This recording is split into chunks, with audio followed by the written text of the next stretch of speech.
Okey, boleh. Okey, bertemu kembali. Nampak sebab kami sedang berbincang dengan tetamu-tetamu di studio pada pagi ini. Saya nak perkenalkan dululah Alalan saya tengah berbicara tadi. Saya bersama dengan di sebelah kanan sekali, di hujung sekali adalah Dato' Dr. Wan Ahmad Fauzi Wan Hussein, pengasas Jurisprudisi Watan. Betul ke? Ya, betul. Okey. Dan juga merupakan Profesor Madya Fakulti Pengurusan Industri UMP. Dan juga selamat datang kita ucapkan kepada Profesor Ahli Majlis Profesor Negara. Profesor Dr. Nik Ahmad Kamal Nik Mahmud, Ahli Majlis Profesor Negara. Selamat pagi kepada kedua-duanya. Terima kasih kerana sudi awal datang kepada kita untuk membicarakan satu, saya kira, perbincangan ataupun tajuk yang sangat penting ketika ini, melihat kepada konteks keadaan sekarang yang mana perbincangan khas Majlis Raja-Raja akan berlaku ataupun berlangsung pada sekitar 10.30 pagi nanti. Dan kita masih lagi dalam jalan yang buntu. Prof, Datuk, kan, masih lagi tak ada penyelesaian yang dapat kita bawakan kepada rakyat ketika ini. Tetapi apapun melihat pada perkembangan semasa ketika ini, yang mana Majlis Raja-Raja dijangka akan ada satu perbincangan khas.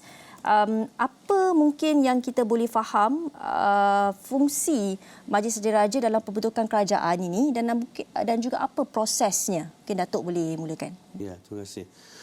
Kalau kita mau lihat peranan Majlis Raja-Raja secara khusus, kita boleh lihat dalam perkara 38 Perlembagaan Persekutuan, di mana di sana terdapat perkara yang jatuh di bawah bidang kuasa Majlis Raja-Raja, yang mana baginda akan bertindak di atas nasihat eksekutif dan terjumlah perkara yang baginda akan bertindak di atas budi bicara baginda sendiri. Dan di sana ada satu peruntukan yang begitu luas untuk menjaga kedudukan Malaysia sebagai persekutuan yang dibentuk oleh negeri-negeri, iaitu melalui perkara 38 fasa 4, di mana diperuntukkan bahawa undang-undang yang menyentuh kedudukan, keistimewaan, kemuliaan raja-raja tidak boleh diluluskan di Parlimen melainkan terlebih dahulu mendapat persetujuan Majlis Raja-Raja. Ini konteks secara keseluruhan peranan dan fungsi Majlis Raja-Raja. Sebelum saya meneruskan dengan hubungan kait apa yang berlaku pada hari ini, satu perkara yang saya rasa elok saya kemukakan ialah negara kita persekutuan. Bila negara kita persekutuan, maka raja-raja ini adalah merupakan raja berdaulat di negeri Melayu yang berdaulat yang membentuk persekutuan. Jadi ada kepentingan persekutuan yang perlu dijaga di peringkat persekutuan. Ada kepentingan negeri yang perlu dijaga di peringkat persekutuan. Dan yang di Pertuan Agong itu merupakan wakil kepada Majlis Raja-Raja. Itu satu yang kita faham. Dan perlembagaan kita pula diinstitusikan oleh Majlis Raja-Raja. Oleh Raja-Raja. Bukannya diinstitusikan oleh rakyat. Perlembagaan ini raja-raja yang institusikan daripada kedaulatan negeri-negeri, baginda setuju untuk membentuk sebuah persekutuan kita. Ini asas paling pokok sekali. Jadi apabila si Paduka Baginda merundungi Majlis Raja-Raja atau khususnya Raja-Raja Melayu dalam pemilihan Perdana Menteri, kalau kita lihat dalam konteks perkara 43 fasa 3 paragraf atau perenggan A, itu sudah sedia maklum di bawah bidang kuasa Tuan Agong. Tetapi oleh kerana ini melibatkan juga kesejahteraan persekutuan secara keseluruhannya, maka si Paduka Baginda kita lihat begitu berhati-hati, begitu kata orang menghormati pandangan raja-raja yang lain, maka baginda merundungi bukan merupakan satu tanggungjawab di bawah perlembagaan secara khusus, tapi lebih bersifat mendapatkan pandangan yang terbaik untuk kesejahteraan rakyat persekutuan secara keseluruhannya. Itu pandangan saya. Kalau kita saksikan pada ketika ini, setiap kali, saya kira ini mungkin kali kedua secara terang-terangan, secara umum yang kita saksikan bagaimana Sri Paduka Baginda di Pertuan Agong memanggil mesyuarat khas Majlis Raja-Raja untuk memberikan, mungkin menerima buah fikiran masing-masing untuk menyelesaikan kemelut ataupun kebuntuan politik yang berlaku ketika ini. Masing-masing ada yang tak nak mengalah, ada yang dinding egonya terlalu tinggi, masih lagi bernegosiasi, berundingan, walaupun sampai ke hari ini masih lagi tak nampak gaya parti mana yang nak pilih parti mana. Mungkinlah pagi ini ataupun tengah malam tadi dah nampak sedikit sinar mungkin, tetapi bagaimana sebenarnya kita perlu faham, masyarakat di luar sana perlu faham bahawa peranan Majlis Raja-Raja ni bukan hanya sekadar macam asal ada masalah kita pergi je. Macam tak boleh selesai sendiri ke ahli-ahli politik ni kan. Jadi tapi mereka sebenarnya ada peranan yang lebih besar daripada itu. Walaupun kalau orang luar mungkin melihat ini sekadar rubber stamp fungsinya kalau meluluskan undang-undang, tapi dia sebenarnya lebih besar daripada itu. Cuma kita mungkin kurang melihat sebab mungkin apa yang dikatakan oleh ahli politik itu lebih mendominasi. Ahli politik kadang-kala lebih vokal. Kita tak dengar sepanjang masa raja-raja ini beri pandangan, beri semasa, tapi ahli politik lebih banyak. Sikit-sikit ulas ahli politik. Mungkin boleh diterangkan, difahamkan bagaimana sebenarnya untuk kita menjelaskan kepada masyarakat umum di luar sana bahawa mereka ini lebih daripada sekadar ketua agama. Betul. Ya. Kalau kita lihat peranan apa yang akan berlangsung, sebenarnya si Peraka Baginda di bawah peruntukan perlembagaan tidak perlu memutuskan ahli Dewan Rakyat yang telah mendapat undi kepercayaan majoriti pada peringkat ini. Apa yang perlu Baginda laksanakan pada peringkat sebelum pelantikan seorang Perdana Menteri ialah seorang ahli Dewan Rakyat yang perlu dilantik sebagai Perdana Menteri untuk mempengerusikan mesyuarat Jumlah Menteri, seorang yang pada hemat Baginda mungkin mendapat kepercayaan majoriti. Jadi sebenarnya Seri Peraka Baginda boleh mengambil pendekatan lantik dulu seorang Perdana Menteri yang mempunyai sifat sebenarnya yang dinyatakan oleh peruntukan 43 fasal 2 perenggan A, dan diserahkan kepada Perdana Menteri itu untuk kemudiannya mendapatkan mandat majoriti. Tapi kenapa si Peraka Baginda disebut tadi merujuk pada Majlis Raja-Raja? Kerana kali ini keadaan agak kritikal, isu sensitif. Dan kalau kita lihat ada kempen pilihan raya pula, terdapat isu yang cukup sensitif. Isu yang melibatkan orang Melayu, isu yang melibatkan kepentingan kaum yang lain, isu yang ditimbulkan tentang calon tertentu mempunyai fikiran pluralisme, calon ini akan mengakibatkan tindak tanduk yang bercanggah dengan perlembagaan. Dan kalau kita lihat daripada manifesto yang ada, bukan manifesto Pakatan Harapan saja, malah manifesto Barisan Nasional, manifesto Perikatan Nasional, terdapat isu-isu sensitif pada rakyat. Isu seperti UEC, isu seperti kewarganegaraan, kedudukan bahasa Melayu, dan apa yang telah berlaku pada pilihan raya lepas. Bagaimana kerajaan 22 bulan yang lepas ditanggapi sebagai suatu keadaan yang begitu membimbangkan rakyat sehingga dijatuhkan, naik, dijatuhkan lagi. Jadi bayangkan isu yang telah berlaku sebelum pembubaran parlimen dan isu yang bawa pada pembubaran parlimen juga begitu meresahkan rakyat. Jadi kerana itulah kita lihat kebiasaan Tuan Agong untuk mendapatkan, walaupun Baginda boleh memilih saja, tapi bila kita lihat bagaimana Baginda melontarkan kerajaan perpaduan. Jadi saya lihat Baginda ingin memastikan seorang yang dipilih sebagai Perdana Menteri memberi komitmen bahawa mereka ini tidak berkepentingan diri yang akan semata-mata menumbuhkan minority government. Tapi Baginda berkenaan kerajaan perpaduan yang disertai oleh pelbagai parti, mewakili pelbagai pihak, sebenarnya tanah Melayu, Sabah dan juga Sarawak, itu Borneo. Jadi kita lihat, kalau Tuan Agong pilih tanpa komitmen seorang Perdana Menteri, Perdana Menteri itu mungkin boleh buat perjanjian CSA saja. Ada minority government. Tapi saya lihat, jika berlaku minority government dalam keadaan sekarang, jika minority government itu terdiri daripada, kata orang, jumlah etnik yang pada majoriti rakyat Malaysia membimbangkan, jadi mungkin tidak dapat menyelesaikan masalah. Jadi saya rasa Tuan Agong ingin melihat sebuah kerajaan perpaduan yang diwakili oleh sejumlah wakil yang mewakili kemajmukan rakyat di tanah Melayu, Sabah dan juga Sarawak. Ini pandangan saya. Ya, Prof, kalau kita lihat perkembangannya setakat ini, semalam Yang di-Pertuan Agong memanggil 30 ahli parlimen Barisan Nasional untuk menghadap, tapi yang hadir hanya 3 orang dan juga ada juga wakil GPS yang hadir. Masih lagi kita tidak dapat satu keputusan yang saya kira baik sekali untuk kita bawa Malaysia ini menubuhkan kerajaan. Hari ini adanya perbincangan Majlis Raja-Raja ini. Apa mungkin bentuk keputusan yang kita boleh jangka dari persidangan Majlis Raja-Raja ini, dan juga apa kemungkinan yang akan berlaku pada hari ini, Prof? soalan yang sukar sebenarnya saya nak jawab tu. Tapi kita lihat bahawa pendekatan Duli Yang Maha Mulia Seri Paduka Baginda Yang Tuan Agong itu berbeza daripada apa yang berlaku selepas langkah Sheraton.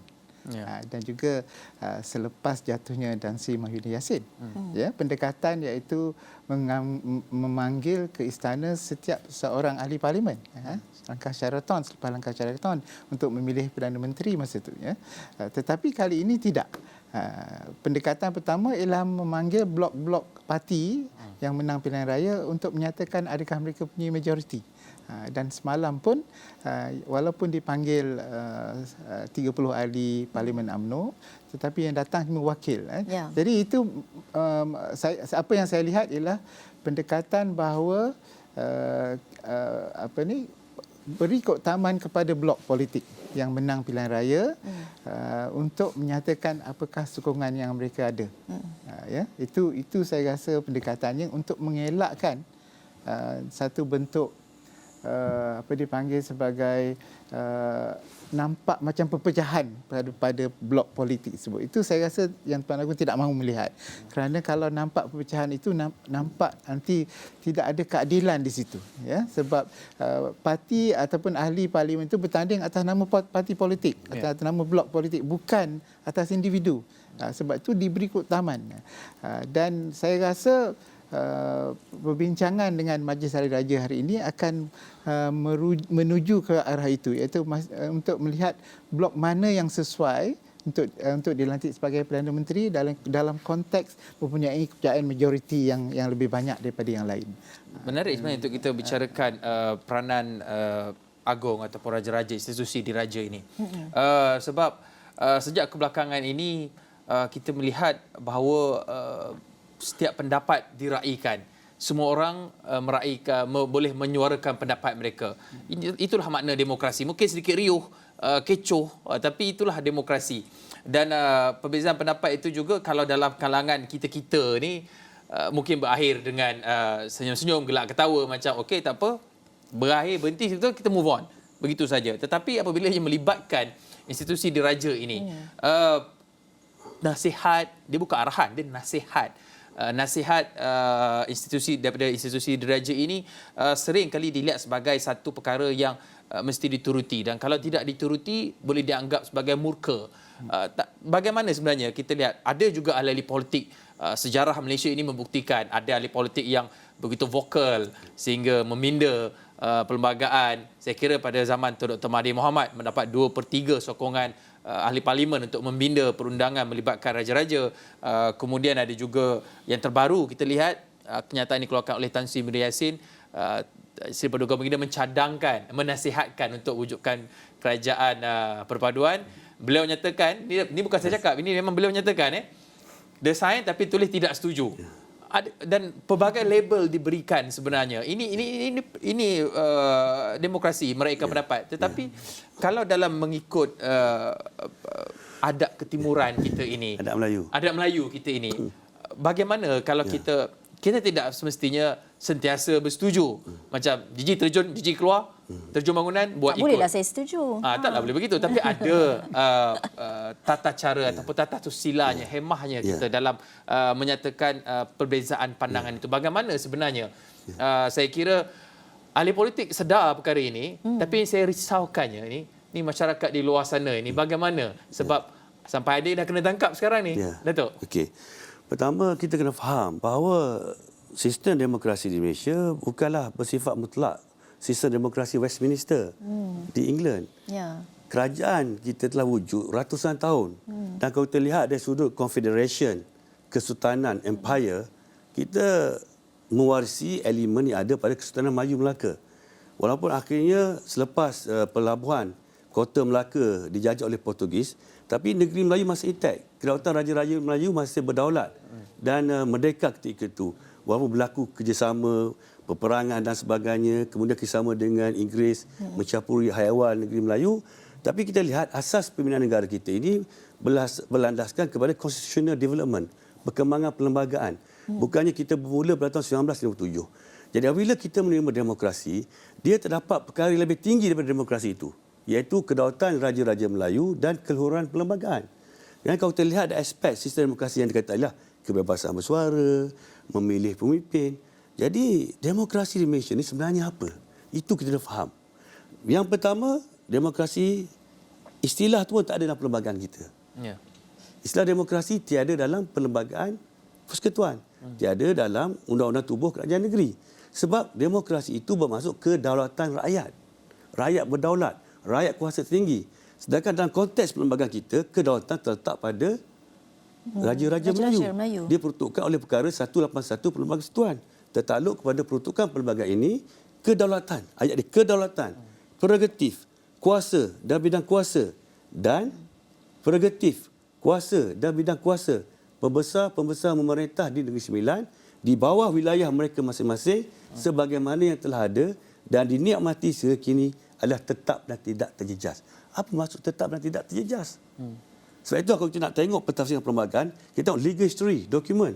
Dalam dokumen Perjanjian Negeri 1948 yang mengasaskan perlembagaan persekutuan kita ialah Perjanjian Negeri 1948. Dalam perjanjian tersebut jelas menyatakan bahawa kedaulatan itu adalah prerogatif kuasa dan bidang kuasa Duli Yang Maha Mulia miliki tertakluk kepada Undang-Undang Persekutuan pada 1 Disember 1941.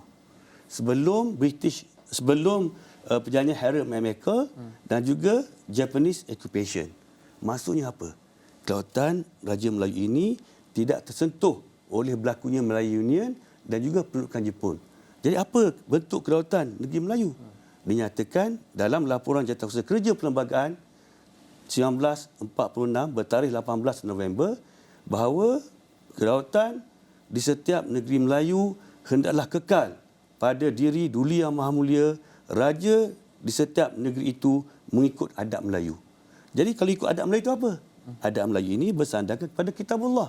Prinsip syariah compliance. Jadi apabila kita nak kaitkan hubungan antara raja dengan para pembesar, dia dalam sistem demokrasi kita ni dia tidak mutlak saya sebut tadi. Dia constitutional demokrasi. Demokrasi berperlembagaan. Demokrasi yang tidak boleh supersede keluhuran perlembagaan kita. Dan raja-raja telah memperkenankan baginda memerintah berdasarkan perlembagaan. Walaupun kedaulatan pada baginda, tapi baginda memerintah berdasarkan perlembagaan. Jadi apa yang saya katakan di sini? Rumusan dia. Bahawa walaupun rakyat memilih ahli parlimen, ahli Dewan Undangan Negeri, setiap wakil rakyat ada peranan dia. Dan raja yang menginstitusi perlembagaan, baginda ada peranan baginda. Untuk melantik Perdana Menteri bukan semata-mata mewakili pemimpin rakyat. Tetapi seorang Perdana Menteri mengikut peruntukan perkara 39 Perlembagaan Persekutuan menyatakan kuasa pemerintahan persekutuan terletak pada Yang di-Pertuan Agong. Fungsi kuasa tersebut boleh dilaksanakan oleh baginda, oleh Jumlah Menteri atau menteri yang diberi kuasa Jumlah Menteri atau pihak lain mengikut Undang-Undang Persekutuan. Maksudnya apa? Untuk memilih seorang Perdana Menteri, seorang calon yang boleh melaksanakan fungsi kuasa baginda. Yang baginda boleh harapkan untuk menghormati baginda, bekerja sama, menjalinkan hubungan yang baik dan pada masa yang sama mereka ini boleh memenuhi ekspektasi rakyat. Jadi tak bolehlah kalau kata satu hubungan tu maknanya tidak ada kerjasama, tidak ada saling menghormati. Jadi dalam konteks inilah kita kena faham. Kita tak boleh expect raja kena ikut semua. Ini kehendak rakyat. Tidak boleh macam tu. Kan? Kena ada persefahaman. Sebab itulah bagi baginda sebagai raja yang menjunjung sumpah berjawatan, wallahi wa billahi wa tallahi, untuk menjaga agama, untuk menjaga kedaulatan undang-undang, keamanan, kestabilan di dalam persekutuan. Dan raja punya pengalaman. Raja bukan 5 tahun. Ya.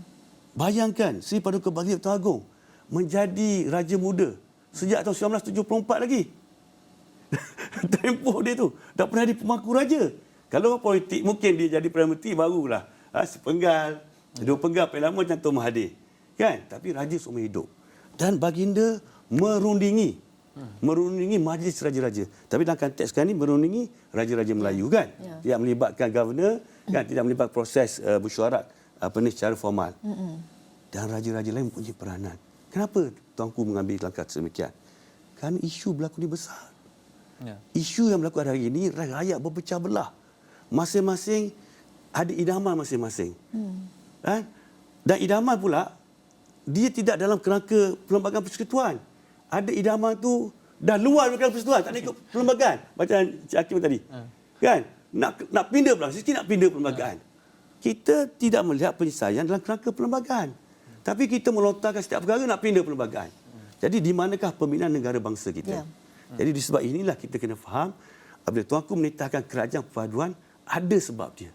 Tuanku mempunyai tanggungjawab di bawah perlembagaan untuk beri nasihat supaya selepas pilihan raya dan jika dilantik seorang Perdana Menteri yang beri komitmen untuk melihat kesejahteraan rakyat, perpaduan, bukan untuk advance political kepatuhan interest saja. Ya, Prof.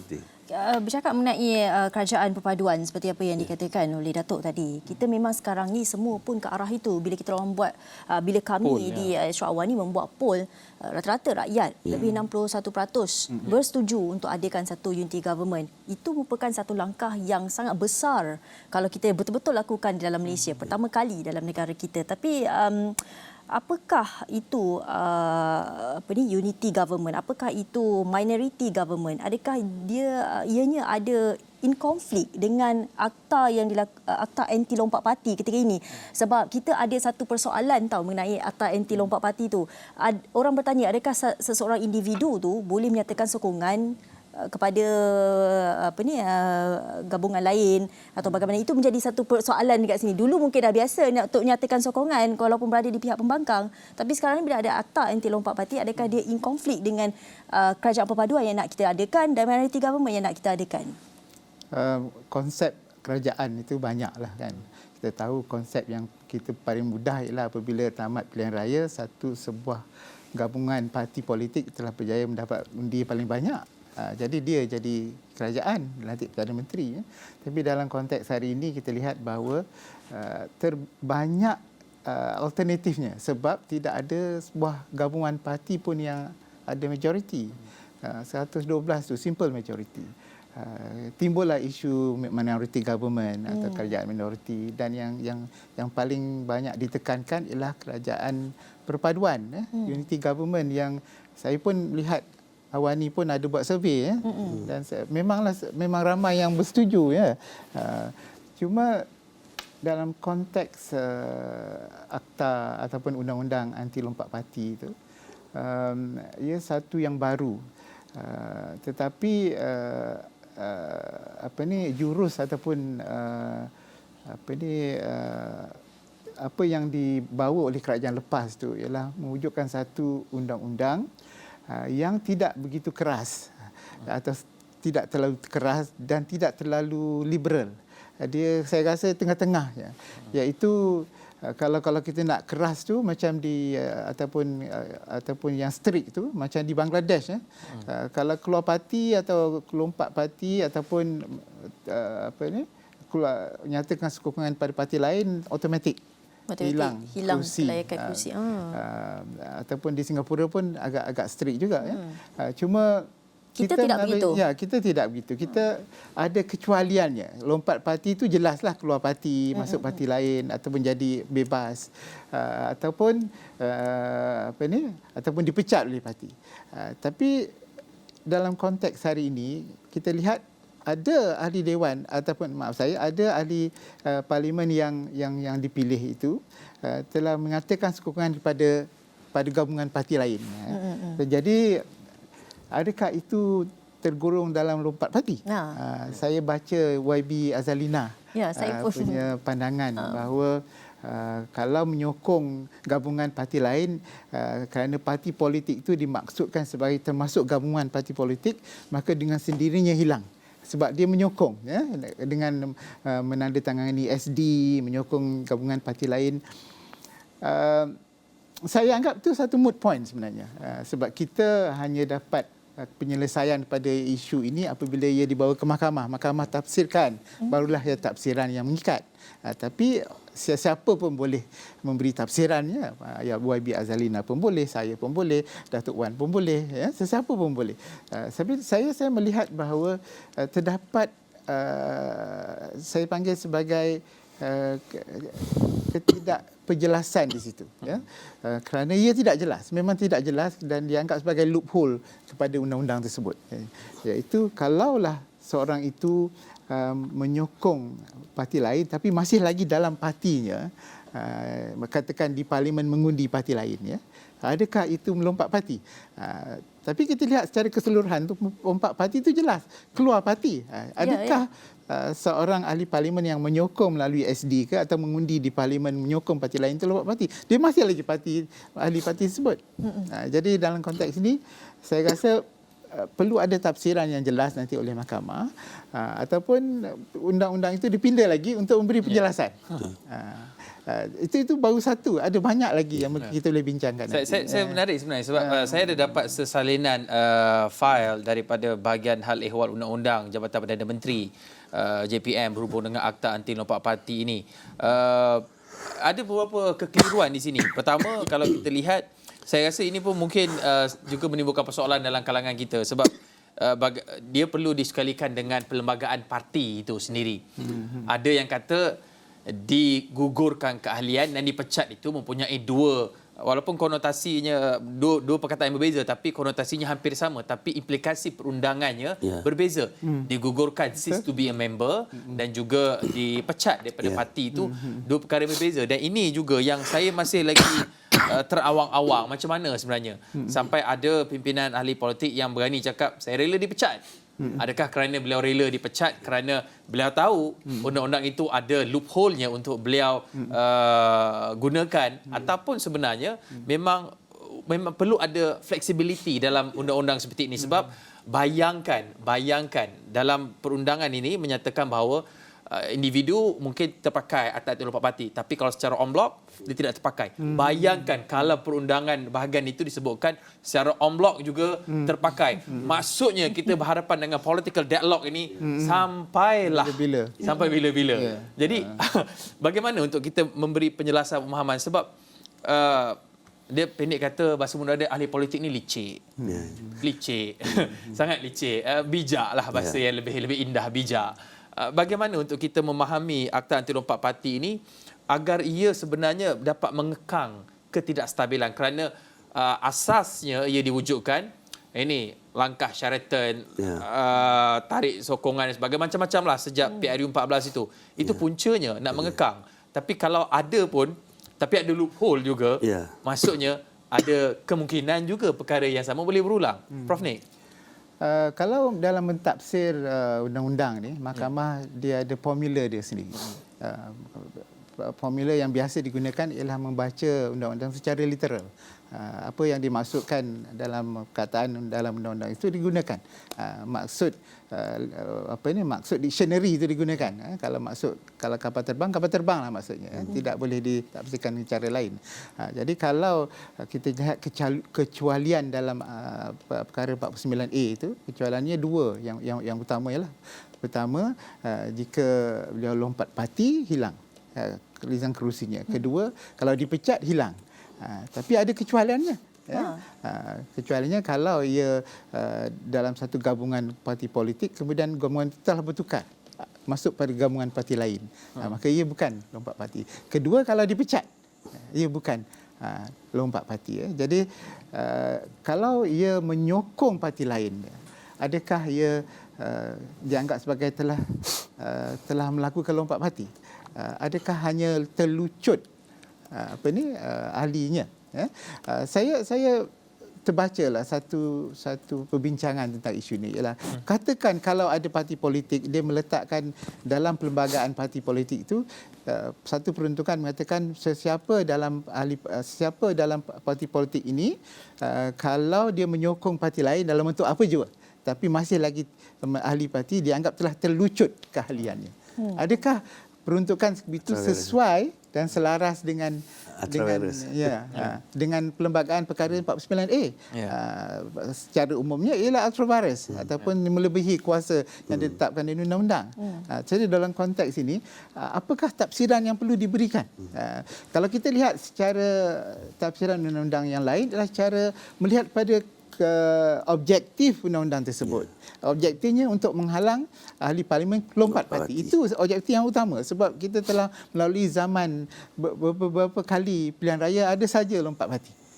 Jadi untuk mengekang isu ini ialah buat satu undang-undang dan undang-undang telah dibuat. Cuma undang-undang tersebut ada banyak kelemahan, ada kekurangannya, ada loophole-nya. Dan ini saya rasa cara terbaik ialah mengkaji semula dan buat pindaan semula.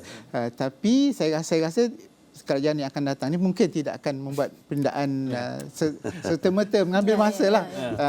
Cuma kalaulah ada kes itu dibawa ke mahkamah lah, katakanlah oleh kerana A, seorang ahli parti A telah menyokong gabungan parti B dan dengan SD-nya dan dia telah dipecat. Bukan, dia telah dianggap telah keluar. Jadi dia mempersoalkan perkara itu di mahkamah. Barulah mahkamah akan buat tafsiran. Test case-nya kita belum sampai itu lagi. Undang-undang dah ada, belum ada orang buat salah lagi. Betul. Sebab itulah terbuka kepada pelbagai tafsiran. Itu. Tapi kalau tadi saya tertarik Prof ni kata ada ruang penambahbaikan. Penambahbaikan macam mana untuk kita bagi undang-undang itu cukup sempurna? Apa yang kita mahu? Adakah kita mahu tutup apa ruang-ruang keluar dan menyokong parti lain? Adakah itu yang kita mahu? Ya. Pada masa sama, adakah kita mahu memastikan bahawa ahli-ahli parti politik juga mempunyai suara, kebebasan bercakap dalam parti mereka? Adakah kita mahu seimbangkan yang itu? Jadi dalam konteks ini, sebab itulah pindaan yang dibuat yang lalu yang telah diluluskan melihat untuk menseimbangkan kebebasan ahli parlimen bercakap dan melindunginya daripada dipecat, dan melindunginya daripada hilang kerusinya kerana dia bercakap menentang penentang partinya. Dan pada masa yang sama kerajaan mahukan sebuah undang-undang yang dapat menghalang kebebasan keluar parti secara sewenang-wenang. Dan juga perbelanjaan duit rakyat tu kalau kena buat recall election ni. Betul. Banyak duit tu. Dia membawa kepada satu persoalan Datuk dan juga Prof. Mungkin saya nak tanyakan soalan ni kepada kedua-duanya. Datuk dulu, dalam kemelut politik pada hari ini, adakah Akta Anti Lompat Parti ini melihatkan kita sebagai dalam keadaan yang bernasib baik apabila adanya Akta Anti Lompat Parti, atau ia dilihat sebagai satu batu penghalang kepada penyelesaian penyelesaian yang cepat? Satu soalan yang cukup cantik. Sebenarnya dia dua-dua boleh pergi. Kalau kita lihat macam Prof beritahu tadi, objektif Undang-Undang Lompat Parti ini, pertama, dia tak nak orang meninggalkan parti. Maknanya berhenti kalian parti selepas dia dilantik sebagai ahli Dewan Rakyat. Ya. Kalau kita lihat wording dia pun, dia merujuk pada ahli parti. Dia tak rujuk kepada, dia rujuk pada orang yang terpilih sebagai ahli Dewan Rakyat. Dia tak rujuk pada parti. Yang kedua, objektif dia tak nak seorang tu dia berhenti parti. Yang kedua, dia tak nak seorang tu masuk parti lain. Sebab tu kita tengok dari segi peruntukan perkara 49A, fasa 1, perangan A dan juga sub perangan 1 disebut apa? Dia melepaskan keanggotaan parti politik itu. Dan maksudnya melepaskan tu, walaupun tak ada takrifan di sini, mungkin kita boleh katakan dia berhenti parti lah. Sebab dia lepas keahlian. Yang kedua, dia tidak lagi menjadi anggota parti politik itu. Maksudnya dalam Dewan, you bertanding PN, tiba-tiba you dah jadi wakil parti lain pula. Ialah dalam parlimen disebut kawasan, dia tak sebut parti kan. Tapi masa tu dia jadi ahli parti lain. Itu tak boleh. Sebab apa tak boleh? Kita lihat walaupun orang tu bebas, dia tadi bebas, duit dia, nama dia, glamour dia. Logo dia mungkin. Logo dia, tapi tak boleh juga dia menyertai parti lain. Itu halangan. Tapi yang menarik pula, kalau seorang itu dipecat, dia tidak automatik. Ya? Dia pecat, dia tak automatik hilang kelayakan dalam parlimen. Kenapa? Tapi kalau dia masuk parti lain, walaupun dia pecat tak gugur, at the moment dia join parti lain, itu tak boleh. Dia kesan dia. Okey, balik pada yang puan tanya tadi. Dalam perlembagaan disebut, kalau seorang itu dipecat, keanggotaan dia dalam parlimen kekal. Jadi peruntukan ni pula seolah satu protection kepada dia pula. Walaupun tadi bentuk negatif. You tak boleh meninggalkan parti, you tak boleh jadi ahli parti lain. Tapi kalau you dipecat, keanggotaan you dalam parlimen tidak terjejas. Jadi itu jadi protection. Itu timbul tu ada yang ahli parlimen walaupun belum akad sumpah lagi kan, yang berani kata nak pecah-pecahlah, tak kisah. Kan? Jadi kerana pemecatan itu masih lagi merupakan satu jaminan dia masih boleh mengekalkan sebagai ahli parlimen. Jadi bagaimana yang parti perlu uruskan? Prof dah bicara sebanyak tadi. Apa yang parti perlu buat? Perlembagaan parti boleh digubah tapi tidak boleh ultra vires, tidak boleh bercanggah kehendak perlembagaan. Perlembagaan membenarkan seorang itu terlucut ke anggota parlimen apabila berlaku melepaskan keahlian parti. Kan? Jadi perlembagaan parti mesti menjuruskan tindakan disiplin suatu tindakan itu atau aku janji ke di luar kerangka perlembagaan ada aku janji sesuatu tindakan itu dianggap sebagai melepaskan keahlian parti. Baru kita boleh hubungkan dengan kesalahan di bawah undang-undang lanti lompat parti. Sebagai contohnya apa? Dalam aku janji katakan. Dan aku janji sebagai balasan diterima sebagai calon pilihan raya, maka saya akan setia kepada parti arah parti. Kan? Saya dengan ini kan dengan ikhlas hati meletakkan jawatan saya sebagai ahli parlimen jika sekiranya presiden parti ke lembaga disiplin ke menetapkan saya telah engkar arahan parti ke disiplin parti dan peletakan jawatan ini akan buka kuasa setelah menerima hukuman dan sebagainya. Jadi kalau kita kaitkan dengan elemen yang ada perlembagaan, maka saya percaya perkara ini boleh dikuatkuasakan. Tanpa ada elemen tersebut, maka tidak boleh dikuatkuasakan. Jadi macam Prof kata tadilah, banyak benda yang loophole sebab apa? Tak ada ilustrasi. Dalam undang-undang parti ini tak sebut ilustrasi. Kalau berkeadaan macam ni, macam ni. Bila keadaan macam ni, macam ni. Yang kedua, tafsiran. Tiada tafsir pelepasan tadi. Jadi ini yang mengakibatkan penilaian semula perlu lihat apa yang mereka nakkan. Dan kalau kita lihat daripada pandangan orang luar, beberapa peguam luar menyatakan dalam pergubalan undang-undang lompat parti ini tidak boleh saja melihat wishes of ahli parlimen sebab dia berkepentingan, Prof. dia tak nak dikena kan. Kena ambil kira apa kehendak rakyat. Hasrat rakyat yang sebenarnya. Sebab mereka ini mewakili rakyat. Jadi kalaulah bila sampai peringkat drafting akhir, dia ignore apa yang rakyat nak, jadi tak dapatlah mencapai objektif sebenar. Cuma dalam undang-undang parti ini dia mencapai dua objektif.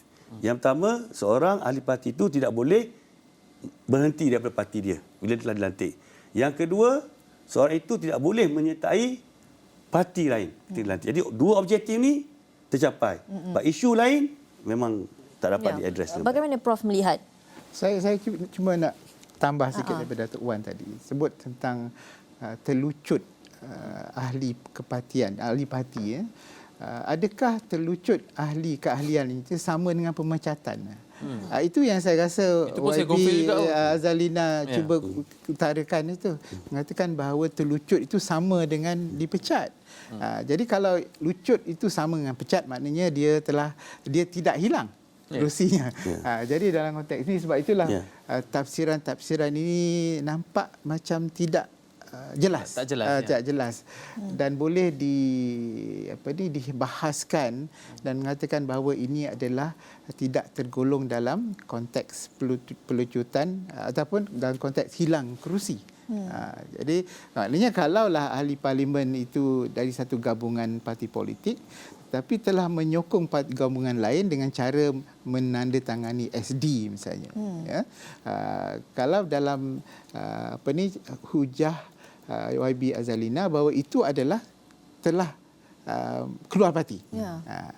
Tapi kalau kita lihat pada peruntukan perkara 49A itu tadi, perenggan B tersebut menyertai suatu parti politik.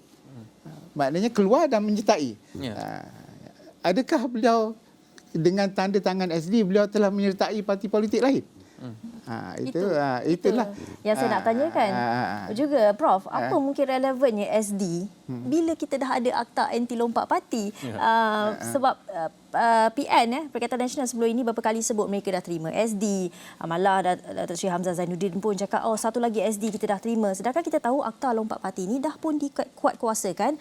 Sebab kalau logiknya, kalau mereka sokong PN itu dikira lompat parti. Mereka kena kosongkan seat mereka lah. Ini apa yang dikatakan hujah Datuk Sri Azalina Osman. Di mana sebenarnya kedudukan SD dalam hal ini bila kita dah ada akta anti lompat parti? Pandangan Prof? SD tu dah nampak macam punch card system je. Punch card lepas tu hilang. Yang penting ada bukti dekat situ. Bukan cakap pukul berapa. Tapi kita kena lihat bahawa dari perspektif Yang di-Pertuan Agong, bahawa SD itu penting untuk melihat siapa yang ahli parlimen itu sokong. Itu saja saya rasa. Tetapi kalau dilihat daripada perspektif Undang-Undang Anti Lompat Parti, bahawa apabila anda menandatangani SD yang menyokong parti lain, jelas bahawa anda telah tidak menyokong parti anda sendiri. Cuma adakah anda hilang, adakah ahli parlimen itu hilang kerusi dan hilang keahlian dan kemudian hilang kerusi. Itu yang menjadi moot point-nya. Okay. Tapi saya juga ingin mengutarakan isu ini. Akta ataupun Undang-Undang Anti Lompat Parti ini di bawah perlembagaan dinyatakan maksud parti politik dinyatakan. Tapi tidak dimasukkan ahli parlimen, tidak diberi maksud yang jelas.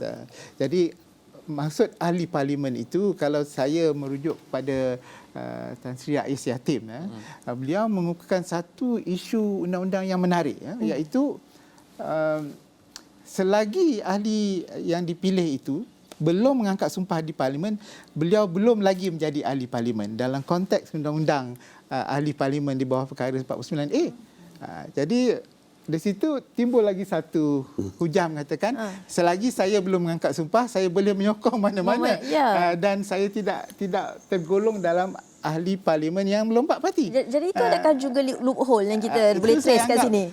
Itu satu lagi saya akan utarakan di sini, iaitu kuasa menentukan kerusi itu kosong itu siapa kuasa? Kuasanya speaker. Jadi kalau speaker membuat tafsiran, itu adalah tafsiran speaker dan tidak boleh dibawa ke mahkamah untuk mempersoalkan, kerana keputusan parlimen sebenarnya tidak terbuka kepada apa dipanggil judicial review. Ya. Ini yang risau juga sebab sedangkan di peringkat mahkamah tinggi, mahkamah persekutuan, mahkamah rayuan, dia bukan seorang je tahu. Hakimnya bukan seorang. Hakimnya sampai panel 5, panel 7. Tapi kalau berkaitan dengan Akta Lompat Parti cakap ni, speaker. Kalau speaker itu, kalau tak speaker sepatutnya tidak berpihak. Ya, dan sebagai istilah mudah kita fahami sebagai moderator lah. Paling mudah lah, tapi itu bukan maksud sebenar lah. Paling mudah kita faham sebagai moderator. Kalau ada kecenderungannya terhadap mana-mana pihak, ini mungkin akan melibatkan satu perkara yang cukup sukar akan berlaku. Macam definisinya pun tak jelas dalam ini. Ada pelbagai interpretasi, cease ataupun dipecat dan sebagainya. Tapi bagaimana sebenarnya? Adakah sebab dua ada orang law dekat sini kan? Bagaimana sebenarnya kita nak wujudkan satu keadaan di mana setiap langkah strategi politik ini boleh dihadkan dengan perundangan. Contoh, Akta Anti Lompat Parti saya kira kalau sebelum ni tak ada, lompat je. Macam gitu je lompat kan. Kejap hari ni parti PAS, besok PN. Ada harganya tu mungkin SD tu kan. Tapi bagaimana? Jelas Akta Anti Lompat Parti ni pada satu tahap dia mampu mengekang. Tapi dalam satu negara, ia perlu mempunyai ekosistem perundangan yang cukup baik. Setiap perundangan itu saling melengkapi. Dia intertwine kalau boleh saya sebut di sini. Adakah kita perlu mewujudkan, saya tak boleh fikir apa undang-undang lain, tapi mungkinkah kita perlu mewujudkan perkara lain selain daripada Akta Anti Lompat Parti ini? Mungkin akta pendanaan, pembiayaan politik yang boleh melengkapi, yang boleh cover all the spectrum dalam our political dan juga demokrasi sistem ini. Sebab itulah kita lihat kebiasaan sebenarnya disebut oleh Profesor Nick tadi. Kebiasaan Tuan Agong. Yang pertama, Tuan Agong kali ini meminta ketua parti yang menghadap.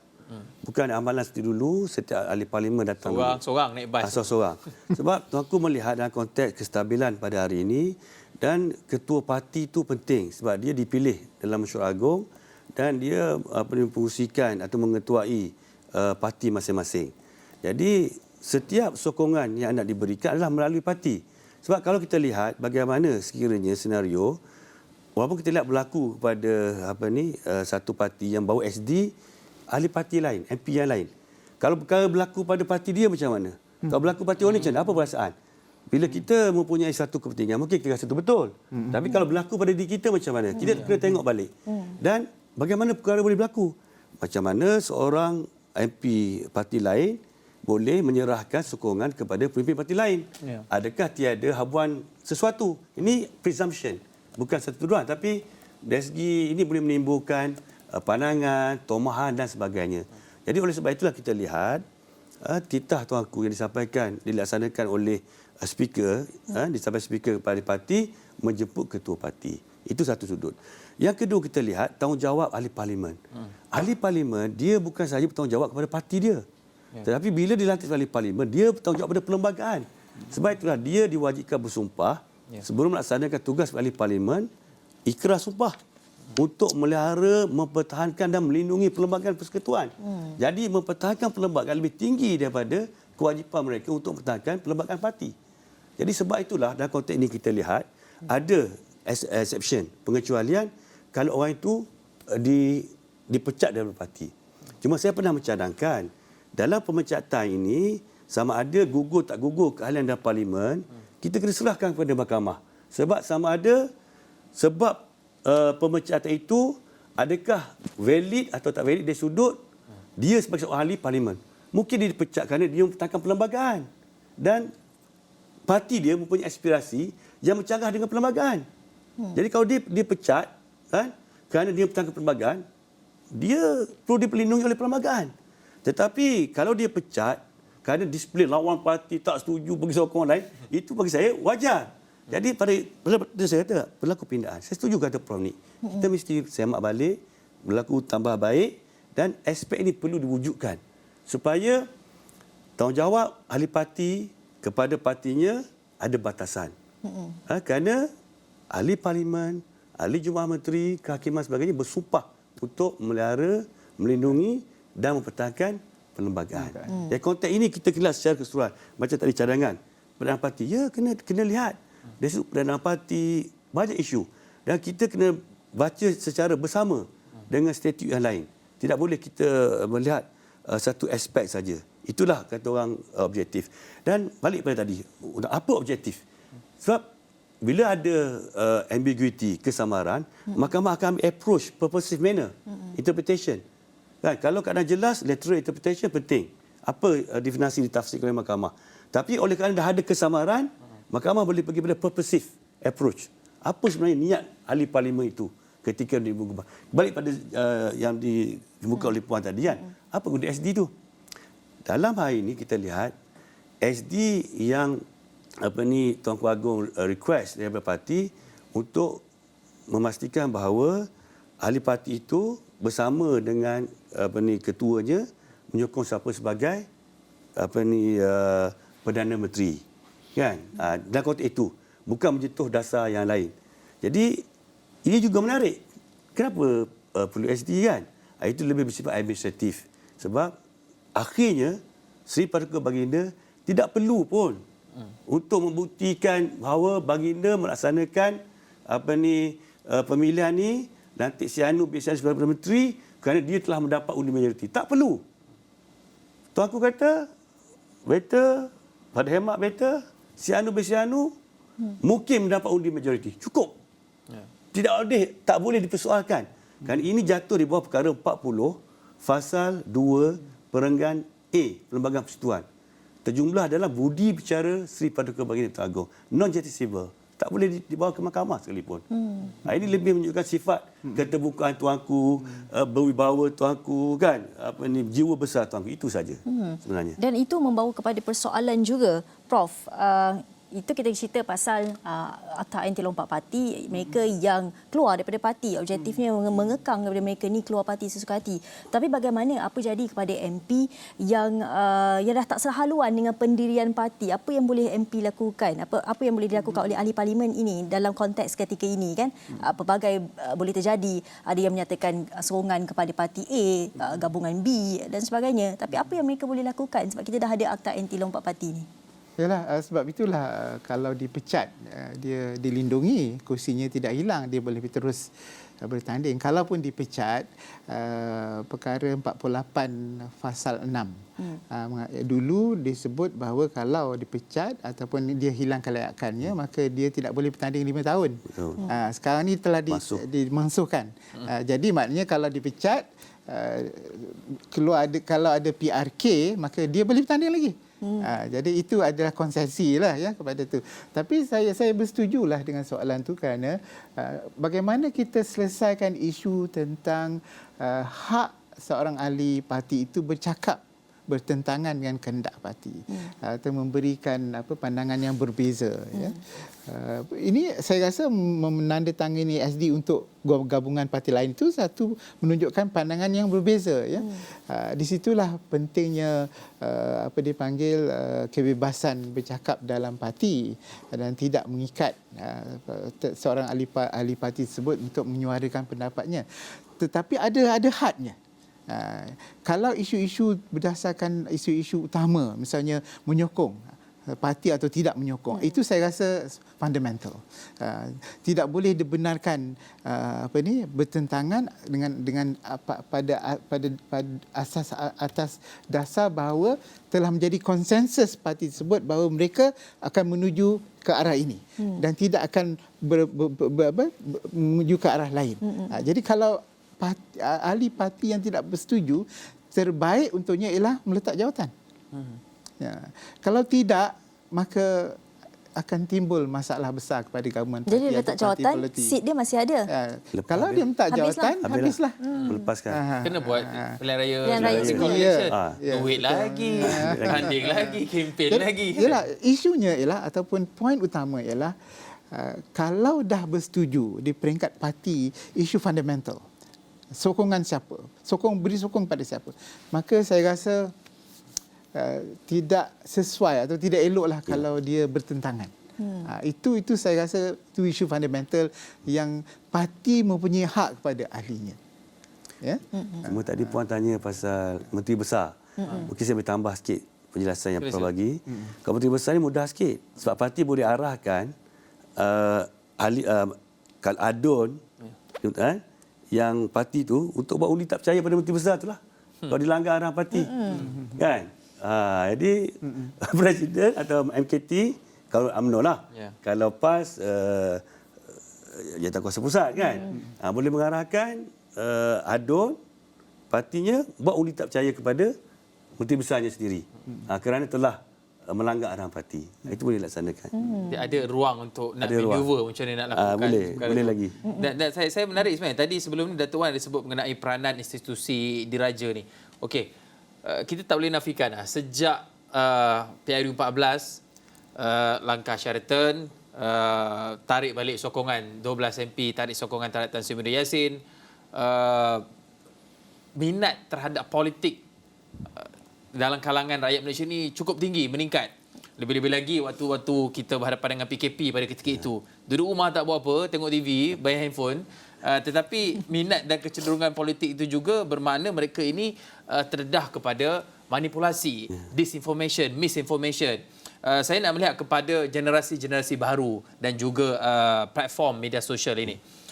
Di luar sana, sebab saya sejak 2-3 hari ini, saya macam bergajin tengok TikTok, tengok telefon, tengok aplikasi media sosial.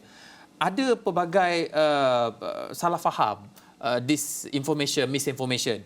Antaranya kalau sebelum nyatakan di sini, dia kata kalau parti DAP memerintah, habis semua negara ni dah jadi macam tak ada raja-raja, kuasa raja-raja terhad. Kalau PAS memerintah pula, habis kita jadi macam negara seolah-olah negara Taliban contohnya. Ini apa yang dimainkan oleh pengguna-pengguna di media sosial. Saya boleh tengok, saya rasa macam kan kalau explain Kang panjang cerita dia kat sini kan. Tapi ringkasnya Datuk dan Prof mungkin boleh beri penerangan dari sudut perundangan sebenarnya, bolehkah perkara ini berlaku? Bagaimana sesuatu perkara yang sudah diletakkan sebagai asas penubuhan sebuah negara, institusi diraja, institusi kehakiman ini, dia tidak semudah jiwa kita yang rapuh, bila kena tiup je rapuh tumbang begitu. Dia tidak semudah itu. Dia teguh sebenarnya. Bagaimana Datuk kita nak memberikan pemahaman kepada mereka di luar sana ini bahawa ia merupakan satu perkara yang cukup intact sebenarnya dan bukannya siulan ataupun tiupan angin perkauman ini ketika berkempen ini sebenarnya boleh berubah. Ini penting sebab anak-anak muda di luar sana partisipasinya terhadap politik, minatnya tinggi. Apa yang Fahmi Reza buat itu, ramai nak join. Tapi dekat sekolah-sekolah mungkin silibusnya on the surface level, tidak begitu Hanya mendalam. di buku sekolah saja, di belakang buku sekolah itu. Ya. saja. Tapi dengan apa yang berlaku ni, dia banyak berlaku unprecedented pada ketika ini. Dia membuka ruang, orang kata, chapter baru. Ingat dah habis chapter 1 ni, ada lagi sebenarnya, Dato'. Ya, itulah. Pertama, pendidikan kenegaraan tu penting sekali. Dulu zaman saya ada tata rakyat. Sekarang saya tak pasti pembentukan yang equal. Ya. Yang kedua dulu, kita lihat buku-buku sejarah, dia membicarakan tentang sejarah kesultanan. Tetapi hari ini terlampau menitik beratkan sejarah bersifat orang politik. Orang politik, kepatian itu didahulukan. Bukan kesultanan didahulukan. Sekarang negara kita sistem beraja. Patut kita mengolah sejarah kita mengikut sultan. Not so much Perdana Menteri. Bila kita Perdana Menteri, dia ada dasar dia ada kepentingan dia ada interest yang akan menyebabkan masyarakat lebih divided jika sekiranya timbulkan soal DAP tadi. Asasnya, ada perkara yang tak boleh dipindah dalam pelanggan persekutuan.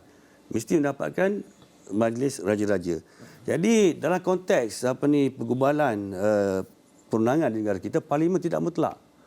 Kan? Dia tertakluk kepada perlembagaan. Dan dalam perlembagaan juga menjamin prinsip kedaulatan, rule of law. Dan juga menjamin perkara tak boleh dipindah. Selain daripada perkara lain yang disebabkan sebagai basic structure, seperti judicial review, mahkamah dan sebagainya. Saya ingin menyentuh rule of law.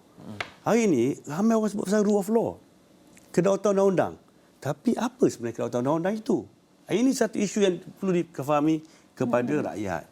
Bila kita bicarakan tentang rule of law, kedaulatan undang-undang, kita hanya melihat kerangka Westminster, kerangka barat. Disebut rule of law. Apa rule of law? Kadang-kadang dalam tulisan dia, rule of law ni dia kata ikut perlembagaan. Kan? General will, mandat rakyat. Lepas tu ikut perlembagaan. Tapi minoriti pula didahulukan. Kalaulah rule of law tu, suatu undang-undang tu mesti dibuat mengikut general will, mandat rakyat, majoriti. Kenapa pandangan minoriti itu mengatasi majoriti?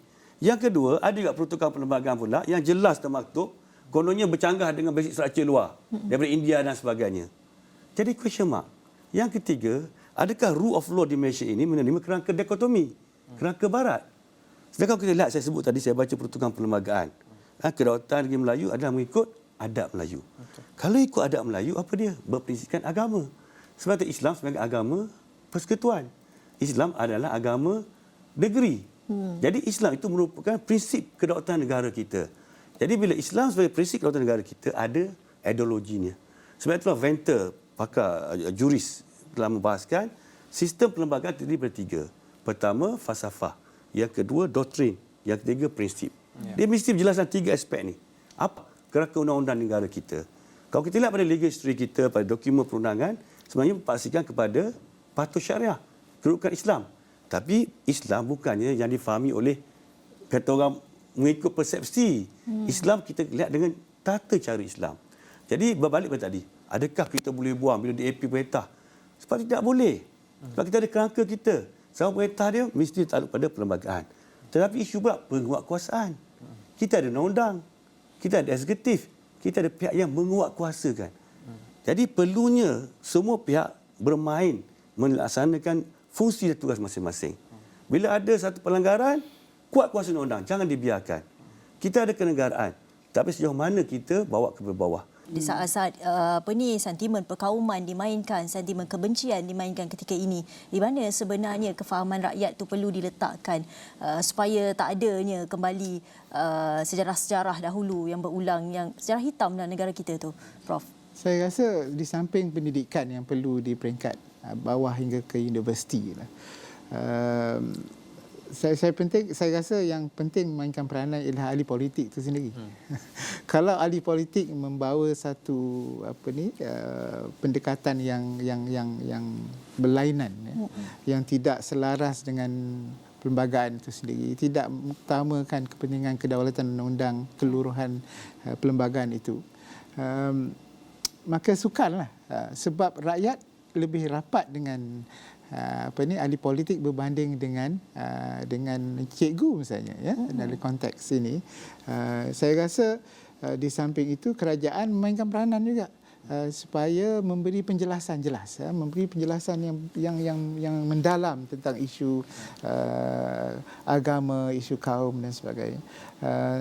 Dan ahli politik tidak memainkan isu-isu sensitif. dan utamakan muhibah, utamakan perpaduan. Itu saya rasa tidak berlaku dalam kempen pilihan raya. Ya. Kerana kita tahu sebab ahli politik melakukan kempen untuk mendapat sokongan, dan apakah sokongan terbaik ialah dengan memainkan sentimen. Sentimen itu kalau dimainkan terhadap pengundi, maka pengundi akan menyokong mereka.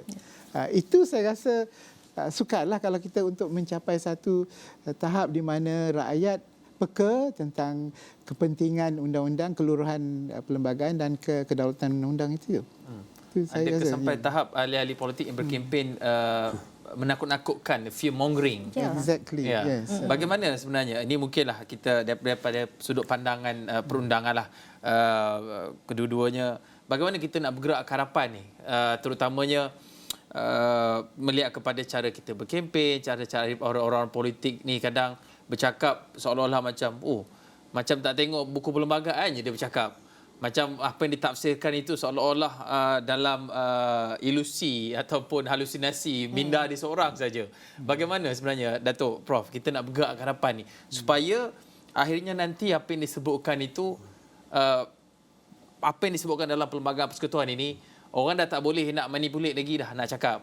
Ini tak boleh, maksudnya nanti kalau ini nanti satu hari Malaysia ni akan diperintah oleh bangsa sekian-sekian. Walhal dalam Perlembagaan Persekutuan tak menyatakan pun bangsa siapa yang boleh diangkat jadi Perdana Menteri, tapi mana-mana ahli parlimen yang mempunyai dan percayai mempunyai sokongan. Betul, tapi ya, dia agak bersekali dengan politik. Tapi macam mana sebenarnya kita nak bergerak ke hadapan ni dengan Perlembagaan Persekutuan yang ada, yang intact kita ada sekarang ni, kita pegang ini, tapi kita bergerak ke arah sebuah negara yang lebih matang, mempunyai pengetahuan yang mencukupi, dan juga tidak sampai ke tahap kita tak sampai kena kutip lah kalau orang kata, kalau memberi pandangan seorang dah kena tangkap dalam lokap dah ni. Tak sampai ke tahap itu, Datuk. Ya. Saya melihat pendidikan moral penting. Sebab yang bercakap tu bukan dia beri pandangan, dia menghina, mencerca. Dan satu yang bukan saya tak wajar kepada pemerintah negara kita, ketua negara kita, nak kata kepada orang lain pun tak boleh cakap macam tu. Kan? Jadi setiap ahli politik bagi saya tidak boleh membiarkan pengikutnya sendiri. Jadi seluruh mereka itu mesti bertanggungjawab. Jujur dan bertanggungjawab, satu. Yang kedua, setiap perkara yang hendak dilakukan mesti dalam kerangka perlembagaan. Tidak boleh mencari solusi di luar kerangka perlembagaan. Itu pandangan saya. Jadi mungkin tiba satu masa ketika untuk menjadi calon pilihan raya pun saya rasa mungkin perlu ada undang-undang kelayakan. Mungkin Akta Suruhanjaya Pilihan Raya ini boleh mengadakan syarat minimum kelayakan seorang calon pilihan raya. Kena tahu basic kenegaraan. Sebab mereka ni nak jadi penggubah undang-undang, nak masuk parlimen. Ya. Kalau mereka tidak punya asas kenegaraan, macam mana mereka boleh nak gubah perlembagaan, prinsip asas? Kan nanti kalau berlaku ada undang-undang walaupun dibantu oleh pejabat peguam negara, tapi mereka boleh tolak apa yang pejabat peguam negara nasihatkan. Sebab mereka ni sebagai legislator. Jadi saya rasa mungkin satu ketika nanti timbul supaya dia lebih dihormati. Dan barangkali juga kalau kita benar nak capai kematangan dan mengatasi banyak isu yang ada di negara kita tentang politik wang dan sebagainya, saya telah mencanangkan supaya sikit pindaan dimasuk dalam perlembagaan dalam 43 bahawa pelantikan ahli jumlah menteri bukan sahaja ahli Dewan Rakyat atau ahli Dewan Negara, tetapi perkhidmat awam. Supaya kita boleh tengok model lain, meluaskan. Satu hari nanti kemungkinan jumlah menteri tidak bergantung kepada ahli parlimen, tapi boleh juga dimasukkan perkhidmat awam yang pengalaman. Supaya ahli parlimen dia boleh bertugas, dia membahas je. Tapi Perdana Menteri dengan MB mesti daripada ahli penerangan, ahli pilihan rakyat lah. Kalau kita boleh buat demikian macam di Amerika, di Amerika Kongres dia wakil rakyat, tapi dia tak duduk dalam eksekutif. Kan? Jadi dia akan orang yang nak duduk dekat legislatif ni berpengetahuan, ada misi, ada isu yang nak dibahaskan. Bukan nak jadi menteri Bukan ada kepentingan jadi GLC. Semata-mata jawatan, Jadi Ya. dia saya tak kata siapa. Saya nak cerita pasal good governance saja. Betul. Bercakap mengenai perkara itu juga, kita dalam ke arah pembentukan kerajaan, Prof.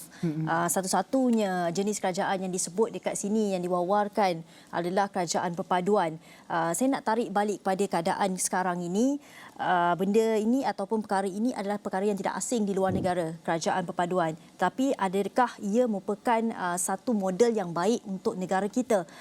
Mengambil konteks apa yang kita cakap mengenai pendidikan, literasi politik, pendidikan moral dan juga bagaimana tahap kempen yang dilakukan dalam negara kita ni. Kita nak buat pula unity government ni kan. Adakah ia adalah perkara yang ataupun satu perkara yang baik untuk negara kita kan, sebab kita sedia maklum gabungan-gabungan ini tak sependapat. Adakah ia boleh dilakukan atau adakah kita akan menghadapi krisis politik yang tidak berkesudahan di masa hadapan? Pelbagai apa dipanggil kesan boleh berlaku lah. Tetapi kita tak cuba lagi. We are very divided sebenarnya. Apabila kempen-kempen pilihan raya menekankan perbezaan kaum, ras, agama, isu-isu itu semua diutarakan, ditekankan oleh ahli politik untuk mendapat pandangan populis. Pendekatan populis ni bagus untuk ahli politik, tapi mungkin tidak bagus untuk rakyat dan negara.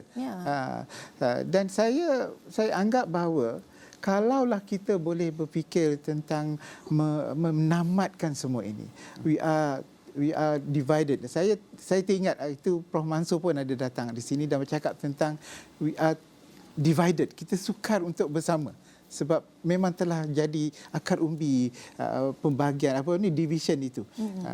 Kalau kita ada kerajaan perpaduan, mungkin kita dapat cuba merungkaikan isu division yang kita ada sejak berpuluh tahun. Mungkin kerajaan perpaduan ini akan cuba melihat isu ini lebih mendalam dan mengutamakan kepentingan rakyat dan negara dan tidak mementingkan survival politik mereka. Itu saya rasa. Tapi kita belum mencubanya dan saya rasa perlu ada konsensus bahawa parti-parti politik yang punya kursi yang banyak itu mesti cuba. Kenapa tidak? Prof, saya nak tambah mengenai perkara itu juga. Apa mungkin risikonya kerajaan perpaduan ini? Adakah ia boleh dimanipulasi? Adakah kerajaan perpaduan ini mempunyai kekurangan? Adakah kita bila ada kerajaan perpaduan kita tidak mempunyai pemakaian kuat? Contohnya check and balance itu mungkin adakah ia akan jadi lemah?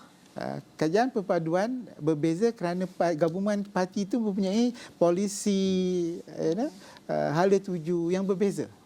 Jadi perbezaan itu akan timbul dan akan timbul apabila kerajaan cuba mewujudkan polisi-polisi yang penting untuk kerajaan, untuk rakyat dan negara. Itu saya rasa risikonya lah. Makanya akan berlaku perpecahan. Kita tahu ada kerajaan perpaduan di banyak negara yang tidak berjaya. Tak sampai pun setahun dah berlaku krisis. Jadi tetapi saya melihat bahawa selagi kita ada yang di-Pertuan Agong, selagi kita ada Majlis Sara Raja, baginda-baginda sultan dan raja inilah yang menjadi broker kepada kesaksamaan satu dan persamaan antara semua yang mempunyai perbezaan tersebut. Saya nak pergi balik kembali kepada pemahaman masyarakat dan sebagainya. Sebab sekarang ini kalau kita lihat orang yang sama, muka-muka yang hampir sama, dalam kelompok yang sama saja yang berada di Dewan Rakyat, Dewan Negara. Ada yang sampai 7 penggal, 8 penggal. Baru kali ini tak dipilih lagi menjadi rakyat, menjadi wakil rakyat. Ini menunjukkan satu trend di mana kalau macam saya di kawasan rumah saya ni, saya dah MP, saya pastikan jiran-jiran saya, wakil-wakil saya, circle saya juga berada dalam kelompok yang sama. Dan yang macam duduk di kawasan luar bandar sedikit, di kawasan suburban sedikit, mereka ini macam tak payahlah kita beritahu pasal ni, tak payahlah kita beritahu cara kita macam mana kita buat untuk kita berada di kedudukan ini. Maksudnya ruang untuk mereka ini memperoleh pengetahuan itu mungkin sedikit terhad. Kita diberikan hak mengundi kepada mereka yang berusia 18 tahun ke atas. hak untuk mereka mendapat maklumat itu mungkin terhad. Dan ini secara tak langsung kita boleh lihat nanti kita takuti parlimen ini, ruang pembuatan undang-undang tertinggi di Malaysia ini diisi oleh elitis, bukannya marhain. Saya kira hanya beberapa orang saja kita boleh kira yang background keluarganya memang daripada working middle class family. Dia berjaya keluar daripada circle itu, break dari circle itu. Bagaimana ini mungkin ini dari sudut perundangan, mungkin dari sudut pandangan politik sebagai rakyat Malaysia sendiri, macam mana kita, Datuk Prof, kita nak bawa semua orang, kalau kita cakap tak kisahlah dia kerja barista ke, tolong pump tayar kat stesen minyak ke, tolong isikan minyak ke, mereka ni mempunyai pengetahuan yang macam dah tahu dah sebenarnya bagaimana sistem kita berfungsi, sekaligus dia ada ruang nak pilih ke jalan jadi policy maker ataupun dia pilih untuk jadi petani ataupun petani moden, itu pulang kepada mereka. Tapi bagaimana sebenarnya kita nak buka ruang tu, level playing field itu, dia lebih adil rasa sama. Sebenarnya perkara ini dah ada dalam kerangka perlembagaan kita. Sebab tu diadakan Dewan Negara. Dewan Negara ni perlulah mempunyai wakil profession, pelbagai kepakaran, pengalaman, lapisan masyarakat.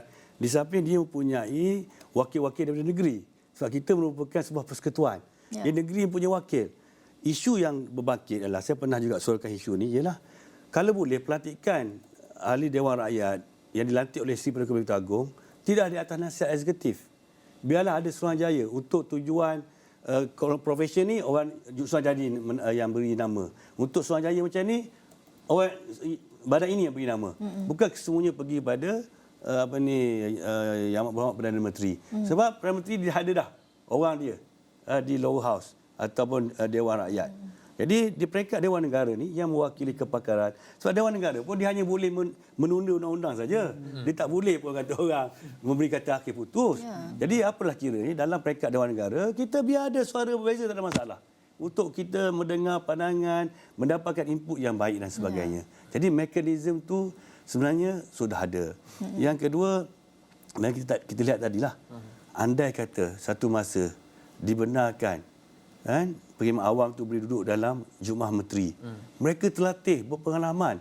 Takkan banyak berlaku perubahan.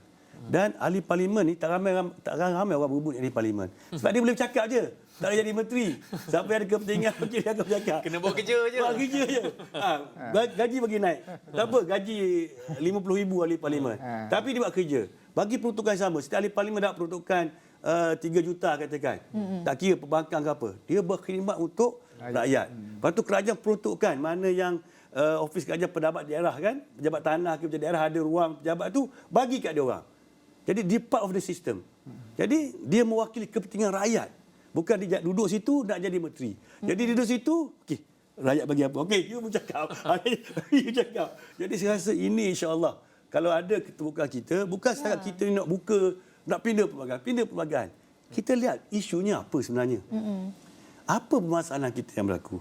Jadi kalau kita lihat ahli parlimen sebagai legislator, saya yakin isu peranan politik keperluannya akan berkurang, isu corruption pun akan berkurang sebab kita tak boleh lagi dari statistik. Statistik menunjukkan di mana berlakunya korupsi yang besar. Apa penyebab dia? Jadi kita translatekan kepada solution untuk menangani isu tersebut. Nampak gaya macam perlu institutional reform ni, Datuk. Ni agak Satu cadangan yang baik, Datuk. agak sukar sebenarnya nak buat reform, institutional reform ni. Tapi ambil masa. Tapi kita nak pergi kepada lokasi kediaman salah seorang calon Perdana Menteri. Saya masih sebutkan calon lagi kan? Calon Perdana Menteri yang mungkin boleh melaksanakan mendengar untuk membuat institutional reform ini. Sazwani. Cantik hari ini. Sazwani, apa ada ceritanya perkembangan di sana? Di mana ni sekarang? Awal Hakim puji terima kasih Hakim, macam tak ikhlas tapi tak apalah, saya terima. Okey, sebenarnya saya bukan berada di perkarangan kediaman pengerusi PH Datuk Seri Anwar Ibrahim, tapi saya sebenarnya berada di hadapan perkarangan pejabat pengerusi PH Datuk Seri Anwar Ibrahim di Jalan Gasing ini, pastinya untuk membawakan apa agaknya gerak langkah seterusnya yang akan dilakukan Pakatan Harapan sendiri melihat kepada siapa calon Perdana Menteri yang mungkin akan diumumkan hari ini. Kita pun tak tahu. Bak kata Datuk Seri Dr. Wan Azizah semalam, it's a waiting game. Jadi itulah apa yang kita nantikan ketika ini. Kalau boleh saya recap sedikit apa yang berlaku semalam. Semalam rakan-rakan setugas yang berada di pekarangan Ibu Pejabat di Jalan Gasing ini menarik untuk kita lihat sebab ada dua pergerakan major movement lah. Satu, apabila beliau keluar, beliau katakan, Datuk Seri Anwar Ibrahim katakan bahawa beliau nak pergi tengok wayang. Kemudian beliau kembali membawa popcorn untuk diberikan kepada rakan-rakan media. Jadi adakah ini wayang yang kita nak tengok ketika ini? Pastinya tumpuan di Istana Negara hari ini adalah untuk perbincangan khas Raja-Raja Melayu berhubung dengan proses pembentukan kerajaan. Sekali lagi, it's a waiting game. Jadi kami akan terus berada di sini untuk bawakan sekiranya ada apa-apa pergerakan yang berlaku. Itu yang akan terus kami bawakan kepada Esrawani.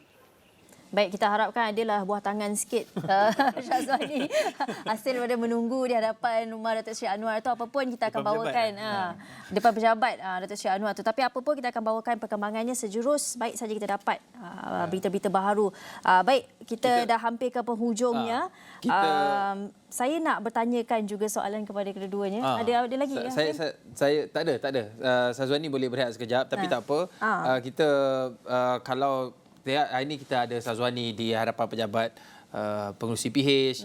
Kita juga ada wartawan di lokasi di hadapan Istana Negara. Kita sebut maklum hari ini ada raja-raja nak bermesyuarat di Istana Negara. Nanti kami akan bawakan kepada anda. Cuma sekarang ni belum sedia. Tapi kena terus ikuti kami lah. Dari semasa ke semasa akan kami bawakan perkembangan lanjut. Gigi, teruskan. Okey, Prof dan juga Datuk. Apa pun keputusan pada hari ini, adakah penting Prof atau Datuk melihat satu perjanjian dilakukan di antara ahli parlimen ini supaya mereka tidak supaya kerajaan tu tak kolaps kan, satu tidak menarik sokongan kepada individu misalnya, sebab mereka ni kadang-kadang ada yang boleh lepaskan seat mereka buat PRK lah apa mungkin mereka kisah kan, tapi untuk sesiapa yang join kerajaan selepas ni untuk elak kerajaan itu jatuh, kita yang rakyat ni yang menanggung bebannya kan, ekonomi kita juga, perlu tak ada satu perjanjian untuk elakkan perkara ini berlaku, Prof? Kita ada presiden sebenarnya apabila Datuk Seri Ismail Sabri dilantik sebagai Menteri telah diwujudkan MOU dengan pembangkang dan nampak MOU tersebut yang seolah-olah berbentuk CSA jugalah nampak macam it works. Because sepanjang masa sehingga parlimen dibubarkan nampak tidak ada isu-isu besar yang diutarakan yang menyebabkan berlaku krisis yang besar dalam kerajaan masa itu. Dan akhirnya parlimen dibubarkan di zaman Dr. Seri Ismail Sabri dan undang-undang anti lompat parti itu dapat dibentangkan. Cuma undang-undang pendanaan politik tidak dapat dibentangkan. Jadi kita lihat bahawa kalau ada CSA ataupun MOU yang jelas targetnya sehingga 5 tahun misalnya untuk elakkan sebarang vote of no confidence di parlimen, maka saya rasa ia boleh, it can work actually, dan saya rasa ini patut digalakkan. Datuk? Ya, saya setuju apa yang percantikan. Cuma pandangan saya sebagai tambahan, MOU ke atau perjanjian utamakan keutamaan yang setiap parti itu ingin buat dulu. Yang tak setuju tu jangan masuk. Jadi berpecah. Sebab yang tak setuju kadang boleh runding lagi. Sebab saya tahu ada isu akan sensitif. Ada U355 akan jadi sensitif. Jadi jangan cepat kata tak boleh. Berarti kita utamakan yang mana yang setuju, yang kritikal. Tahun depan pemulihan ekonomi, reform tadi pasal pemisahan antara pegawai negara dengan PP kan. Jadi dahulukan agenda besar yang disepakati masuk, yang mana belum disepakati itu biar ada perundingan. Jangan put stop. Tapi kita tak boleh nafikan. Macam Prof kata tadi, masing-masing doktrin berbeza. Kan? Dia punya objektif mungkin berbeza, tapi mesti bergerak dalam kerangka perlembagaan persekutuan. Sebab ingat, ahli parlimen, ahli Jabatan Menteri mengangkat ikrar dan sumpah di bawah jadual ke-6 untuk melihara, melindungi dan pentadkan perlembagaan persekutuan. Dah dapat mandat daripada rakyat, dah akad sumpah, jagalah perlembagaan yang elok. Itu yang paling penting sekali. Demi negara. Demi untuk negara. Malaysia inilah mungkin yang perlu dipegang oleh ahli-ahli parlimen ini apabila mereka bernegosiasi, berbincang mengenai pembentukan kerajaan. Apa pun namanya, perpaduan campuran minoriti. Modelnya sudah ada di beberapa buah negeri di Perak contohnya. Model yang ada tu clue lah mungkin. Clue yang mungkin kita dapat lihat berada di peringkat persekutuan. Tapi apapun Bob masa ini kami tak dapat lagi nak conclude. Dia bangun tidur tanya siapa PM ya? Tak tahu lagi. Belum ada lagi Belum jawapan. ada lagi. Kita masih menunggu keputusan daripada perbincangan khas Majlis Raja-Raja, tapi apapun bersatu teguh bercerai roboh. Okey. Itu yang kita nak katakan dekat sini. Apa yang perbincangan yang kita bawakan, terima kasih kita ucapkan kepada Profesor Dr. Nik Ahmad Kamal Nik Mahmud, Ahli Majlis Profesor Negara, Dr. Wan Ahmad Fauzi Wan Hussein, pengasas Jurispruden Watan, Profesor juga Profesor Madya Fakulti Pengurusan Industri UMP. Kedua mereka ini merupakan pakar perlembagaan. Apa yang mereka suarakan, apa yang buah fikiran mereka bawakan, sedikit sebanyak memberi kita kepada satu jawapan, pencerahan kepada apa yang sebenarnya yang negara kita perlukan. Baik, sekian saja Malaysia Memilih versi Hakim Rahman dan juga Gigi Ahmad sebab versi kita berdua dah habis waktu ni. Tapi Malaysia Memilih tidak pernah tamat sehinggalah tertubuhnya sebuah kerajaan pasca Pilihan Raya Umum ke-15. Sekian saja. Kita jumpa lagi. Ya.